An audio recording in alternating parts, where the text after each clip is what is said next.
Now back to Insights on Leadership and Life with your host, Roberta Pickett. Welcome back to Insights on Leadership and Life. I'm your host, Roberta Pickett, and we are talking about ethics with Mark Frederick and Barbara Besana. Thank you guys for being here. Thank you. And, there's really a lot of ways to rationalize our behavior, isn't it? I mean, it's legal. Doesn't somebody have to say, well, it's legal. Everybody else does it? Everybody else does it. It's only one thing. It's only one thing. They're not using it anyway. Didn't hurt anyone. You can afford it. Yeah, so all of I've heard that Nobody one. will know. Everybody's doing it. Mm-hmm. Yeah, nobody will know. Nobody will know. Yeah. Yeah. So, or even, I've got it coming to me. Yeah. They were unfair to me before. Entitled. So I'm entitled to it, yeah. So a lot of those things, we hear those things all the time. Mm-hmm. I mean, the fact that they just sort of fly off the top of our head as examples. Where's it coming from? Yeah, because it happens all the time. Mm-hmm. So it's happened anytime you hear those phrases, there's a likelihood that there's a ethical disconnect there in somebody's behavior or potential choice that they're looking to make. I love what you said about, would you still do it if, It's like a tree when it falls in the forest by itself. Do you hear the sound? It's the same thing with ethics, I think. Do you act ethically when nobody's looking? I like to say, would you still do it? Could you tell your mother? What would your mother say? What would your mother say? Or somebody that you look up to. Yeah. My mom and dad used to say, when you cross that line, and then I would smile, I'd say, what line? She'd say, you'll know it. You'll know it. You'll know that. I love that. Yeah, and when you step over, you better step back. Yeah. And that's, you had some value, you had ethics that told you that not right. So it's also something that if you had somebody that reinforced that. Yeah. And I don't want to tell any stories about myself, but when I was little, I was in the store and I took a piece of gum or something, and my mother made me go back in that store and return it and pay for it, and then I had consequences for doing that, and I never did that again. Yeah.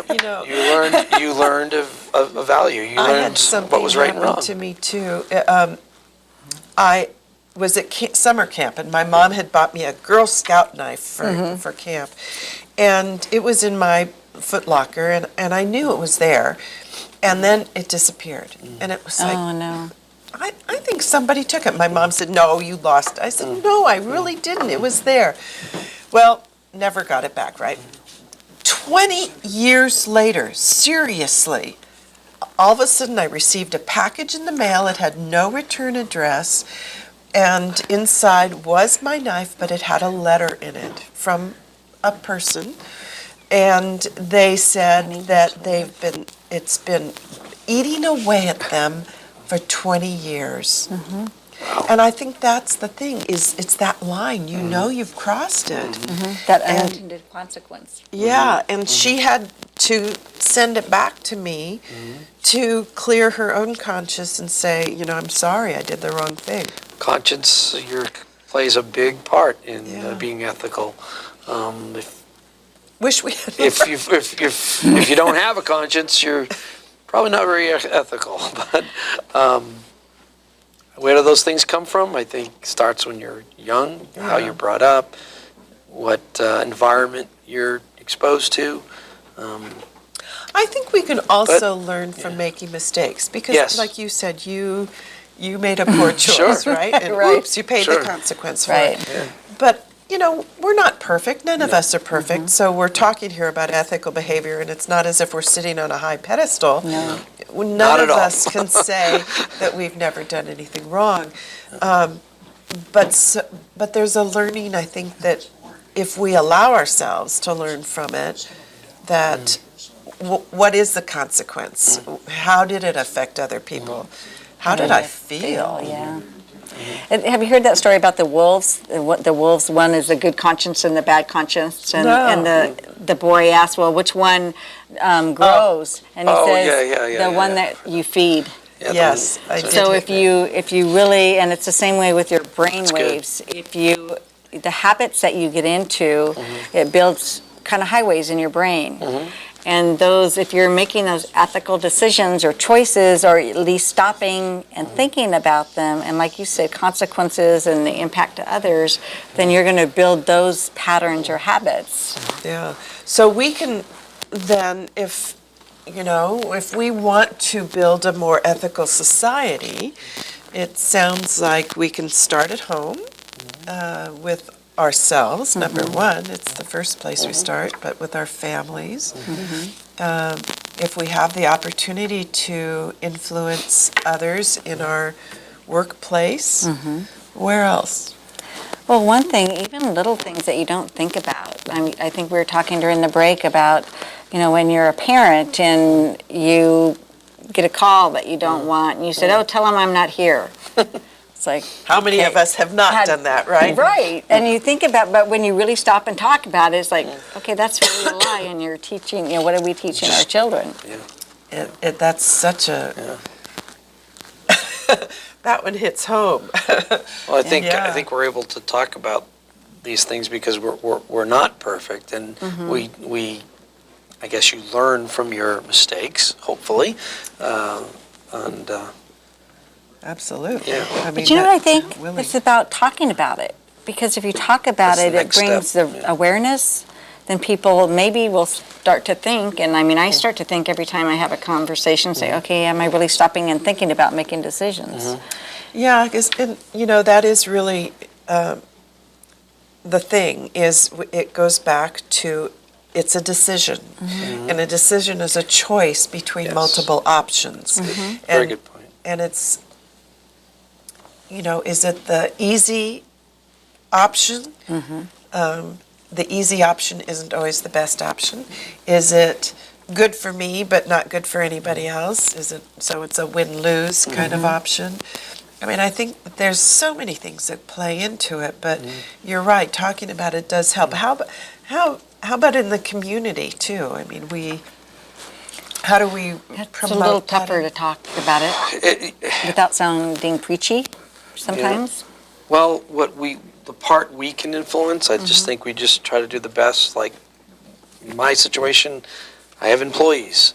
Maybe they get a little something out of the way I carry myself, the way I present our company, and maybe that will affect the community and their environment. That's good. So it's little the step by snowball. step, yeah. Snowball effect. Yeah, you guys are in Rotary. That's a great organization to make differences in places. So I think if we get enough of those people thinking that way and taking care of their space and influencing others to take care of their space, it'll get better. It will spread. Think about that, saying those people then getting into positions, let's say, in Sure. community government or local government, and then move on to. I was going to say, one of the things that I was thinking when you're talking about that is also recognizing people when you catch them doing good. Or Absolutely. That's a great leadership skill. Whether it's an employee award, we have vocational services awards in the Rotary We're big on that, yeah. for giving people that show ethical behavior or Absolutely. four-way tests, and we do that at work as well. We have, monthly and quarterly awards for, doing great things in the workplace. And Reinforcing that good behavior. Yeah. I think recognizing and acknowledging You're that. feeding that. Yes. That side Yeah. you're feeding Yeah. again. Yeah. Or maybe even community forums on ethics, whether it's for adults or kids, or, how do we raise that awareness? I tell my managers sometimes, look at all your people as potential managers or potential leaders. That 16-year-old that worked for you for 2 weeks, you can make a big influence. Sometimes they don't always realize the influence. I don't realize sometimes. I'll meet someone that worked for me 10 years ago and come to me, and they'll remember me, and I always feel bad if I don't remember them. But it's something something you I did said to for them I mean, And it's you not think- always good, but Well, but you think about that, how many other people out there that you don't run into again that Right, you right. influenced, and the question becomes, was it a positive influence Right. that you made, or Right, was it negative? right. And we don't always know that. Yeah, But and you got to be willing to hear the bad and the good, so you can correct it or make it even better or do the same thing again, whatever it may Absolutely. be. And I think let people see that too. Yes. Because if they see that you made a mistake, you pull yourself up and then you do better, then they have that. They've got Permission. permission, yes, permission to do better, that they're human too, and yet they can learn from it and grow. Well, you guys, this has been awesome. I can't believe it's, it always goes too fast. Right. Because there's always more that we could talk about, but I really appreciate both of you being here and sharing, and I really do respect your opinions and your perspective on things. So, Thank you. Barbara Besana and Mark Frederick, and we are, this is Insights on Leadership in Life, and we come back to you once a month with a whole new topic. So if you have ideas, please give me an email at pickettcoaching@gmail.com. I'd be happy to respond and love to hear your perspectives on that. You can also catch me at robertapickett.com. And we just have a little bit more time, but just Very to say nice thank meeting you you. again. It was very Thanks nice you meeting you. guys It was for being here. great. Thank It's you great, very great much. discussion. Okay, Insights on Leadership in Life. Come back and see us soon. Bye.